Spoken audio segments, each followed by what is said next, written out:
Hello and welcome to this taste challenge. I have two Kentucky rye whiskeys. This is Creek Rye, introduced in 2012, and this version was discontinued in 2024. So it's been replaced with an age stated 7-year age and a 10-year age. But this one was a non-age stated 100 proof small batch Kentucky straight rye whiskey. And this is a half-size bottle, and I've got two halves. That makes a whole, and they were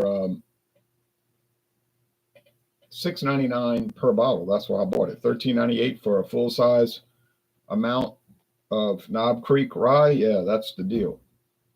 Herbie on Wheels says, old man. Yes, I'm not old.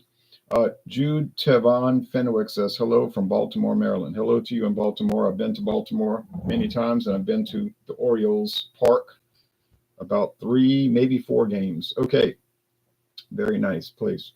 Winchester Kentucky Rye whiskey, not straight rye, just Kentucky Rye, because it's only aged 1 year. 90 proof, age 1 year. From O.Z. Tyler Distillery. Now, I don't know when this was introduced. There's no website for it, but and I'm not opening that blind because it's very hot and I don't want to let heat in the house through the, I want to keep those blackout blinds there. Because I know that the O.Z. Tyler Distillery did not open until 2014, so obviously it can't be older than that. And I did see somebody writing a review for this back in 2020, 5 years ago. So we know it's at least from 2020, because how else would they have written a review? And they don't give you much information. O.Z. Tyler does have some good information.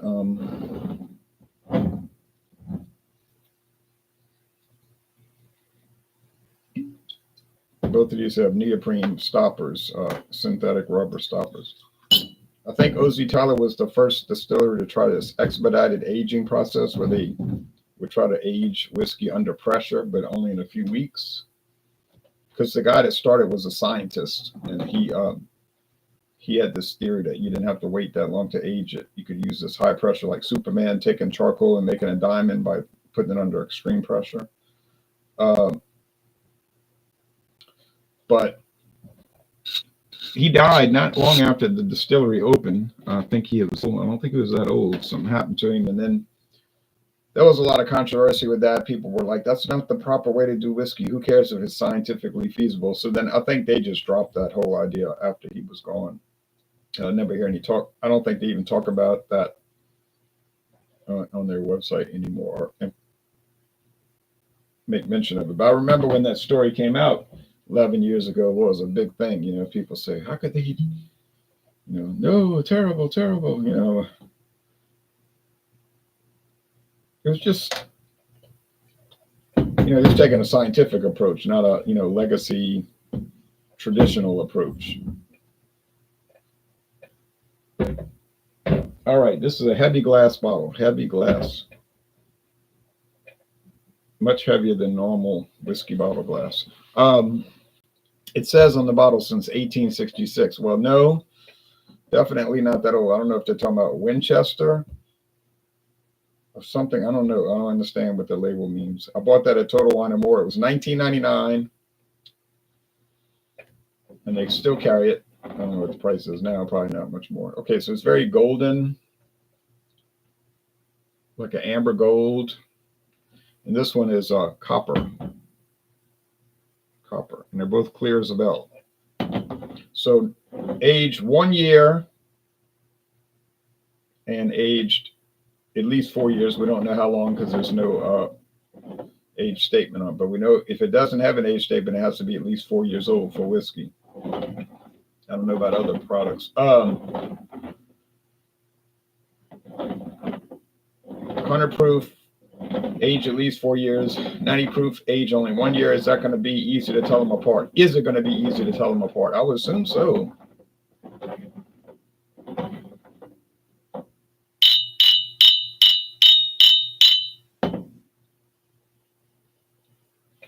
Yeah, you get the typical rye, the mintiness, the pepperiness, that rye bread aroma, which if you've never had rye bread, it's really impossible for me to describe that. Over here, this has like a mineral medicine-y thing, kind of like the Flintstone vitamin I was talking about with the George Dickel. It has kind of that. It's kind of odd. So already I think that's the Winchester. Let's go with the taste.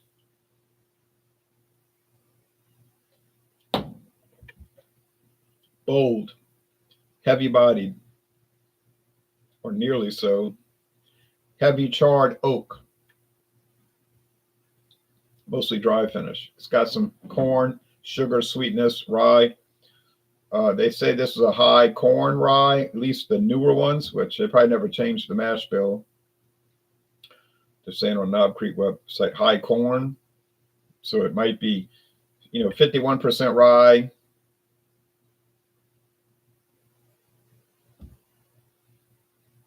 45% corn, and 4% malted barley. Really, I don't know what whiskeys they're putting in it. I know that most of it is rye whiskey.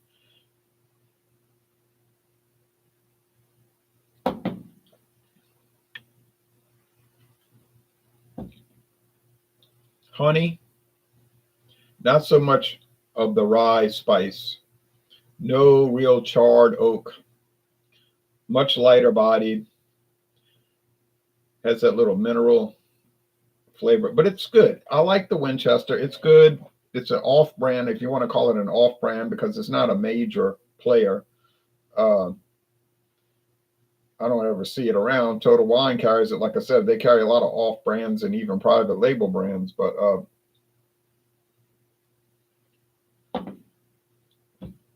and maybe this is a private label that O.Z. Tyler makes for them. That's entirely possible, because they do make a lot of off-the-wall stuff. Oh, they don't make it; they sell it. Total Wine and More doesn't make anything, but it's an interesting store to visit. But I would steer clear of it for beer, because they have a tendency never to rotate. Well, it's not that they don't rotate. I want to take that back. Their beer has a tendency to go out of date because people don't really go there to buy beer. They might want to consider just dropping beer, because I don't know how much money they're making off of it. Now, if you get an Imperial Stout or an Old Ale, American Strong Ale, that's 10, 12, 13%, and it's out of date, that won't really matter, because those things can hold up. But most of your beers, you don't want to get them. I mean, if you go up to the best by date, I guess you're fine. You'll be fine. But go past that, that thing starts getting stale. Yeah, no good. But that's my only complaint about Total Wine, honestly. I do stop by pretty regularly, not every day or even every month, because I don't live in that town. But if I'm around, I'll check them out. Okay, so I'm going to say this is the Knob Creek. Has a much bolder flavor, and I must say a better flavor. And it is the regular price, not this crazy discount price I got, but the regular price is about $9 more. So you're going to pay more, but you're going to get more. You're going to get more. Yeah, Knob Creek wasn't much of a challenge. Well, actually, wasn't any kind of challenge, but I did it blind. But so, any more Kentucky whiskeys in my collection? Do I ever check Walgreens for beer and liquor prices? No, not really. I did find that vodka from them a few years ago, the Colson's, which is all gone now. That was like the cheapest price, full size bottle, $4.99, and it's from Barton Distilling, old company.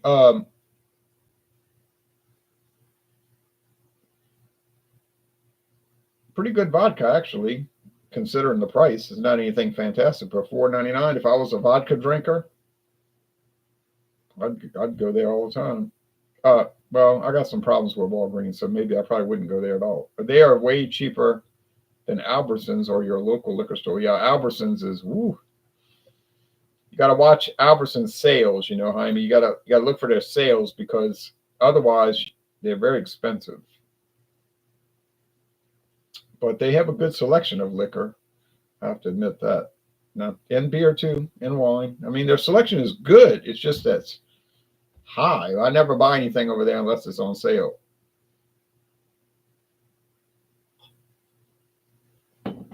They do run some decent sales, but otherwise, I don't live.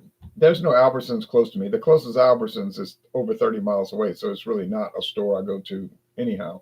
Anyhow. All right, so the easy winner is Knob Creek. It's a solid A. It's like a 9.5 out of 10. It's a great product, but you probably knew that already. The Winchester, it's nice in its own way. It's got its own little character to it. I think I'd go. My nose is itching. I think I'd go. I'd go 9.0 out of 10. I'd go 9 out of 10. It's a good product. It's an excellent product. Not most excellent. It's not outstanding. It's not world class, but it is well made, and I'd give it a chance. I'm glad I did. I'm very glad I did. So could use some more aging. 1 year is pretty short, but that's what they chose to do. That's their company. No, Kroger and Albertsons called off their merger last year. Now they have lawsuits against each other. So they were going to team up, and then they had a bad falling out. Now they are arch enemies. Not a laughing matter, but that's what's going on. That's a bad situation. All right. Well, y'all take care. We get Kroger in Western Louisiana, close to the Texas state line, but they're not around here. Albertsons we do get in Hammond, Baton Rouge, and further west. They did have some in New Orleans, but they didn't make it. They didn't last long. I can't explain why. I don't know why. They just did not last. So that's the story on that. All right, y'all take care. Bye-bye. See y'all at the top of the hour for Joker's Wild Wednesday. Any beer, wine, or liquor, your choice, whatever you want to bring. And I got something from Mexico. All right, well, y'all take care now. Bye-bye.